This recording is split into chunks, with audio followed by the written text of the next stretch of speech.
Social media हा दुधारी तलवार आहे.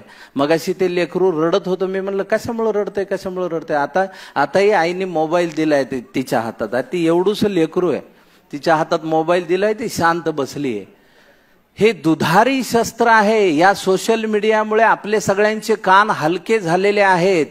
म्हणजे आपण कुणाविषयी एखादी गोष्ट वाईट ऐकली की आपण त्याच्यावर पटकन विश्वास ठेवतो. आता आपल्या डोळ्यांचं कामच राहिलेलं नाही, नुसतं बघायचं त्याच्यावर.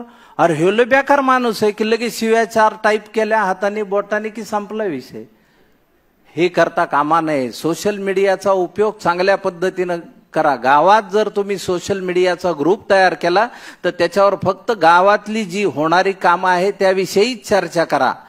आज सुंदर गुरुवार आहे आणि आयुष्य खूप चांगलं आहे, समुद्रासारखं आहे. अरे मग तू बुड त्या समुद्रात.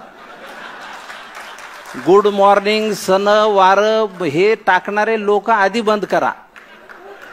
गावात हे काम होतं आहे, गावात हे काम करायला पाहिजे आहे. गावागावात शाळा आहे, त्या शाळांमध्ये प्रत्येक सरपंचांनी लक्षात ठेवा, जी फळं देणारी झाडं आहेत ती त्या शाळेच्या आवारात लावा आणि त्यातून त्या फळांमधनं येणारं जे उत्पन्न आहे ते ज्या मुलांना शिकायला फी नाही त्यांच्या फीसाठी भरा, त्या शाळेला द्या देणगी. त्या मुलांच्या नावाने ती झाडं करा. मुलांना 2 बाटल्या घरनं न्यायला लावा शाळेत, एक स्वतः पिण्यासाठी आणि एक त्या झाडाला घालण्यासाठी. त्याने काय होईल गावामध्ये, त्या पुढच्या पिढीचं काय होईल, ते उद्या झाडं लावतील की नाही हे महत्वाचं नाहीये, पण ते झाडं तोडू देणार नाहीत आणि हीच गोष्ट या देशाला वाचवू शकेल. विकास तर खूप होईल, पण झाडं नसतील तर त्या विकासाचं करायचं काय. ऑक्सिजन सिलेंडर कुठून आणायचे प्रत्येकाच्या नाकाला लावायला. कोविडने आपल्याला दाखवलं आपल्या गरजा किती आहेत.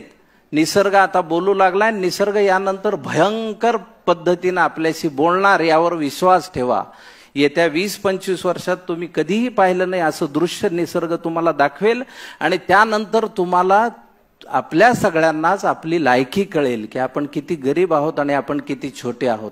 आज तुमच्या हातात सगळं आहे. जे तरुण सरपंच आहेत त्यांनी लक्षात ठेवा, गावाचा देश करा, गावाला उभं करा, गावातनं जातीपाती हद्दपार करा, राजकारण हद्दपार करा. राजकारण म्हणजे काय असतं,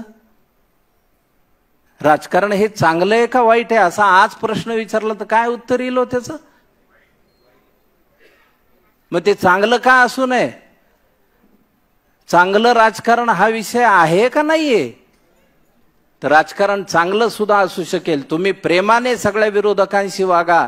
सरपंचांनी लक्षात ठेवा, तुम्ही आज निवडून आलात ठीक आहे, जे तुमचे विरोधक आहेत त्यांना जवळ घ्या, त्यांना पुढं त्यांना म्हणावं तुम्ही पुढे या आणि तुम्ही हे कामं करा आणि गावाची समृद्धी सगळे मिळून वाढवा.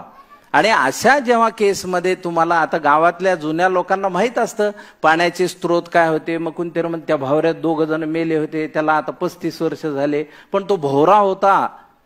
निसर्गाने तयार केलेलं एक स्वतःची सिस्टीम होती, ती आपण बुजवत आणि अशा पद्धतीने गेलो तर पाण्याचे साठे राहणार कुठून आहेत.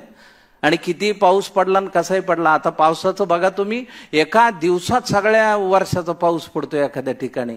आणि हे का झालं ह्याच्यावर कोणी विचार करताना दिसत नाही.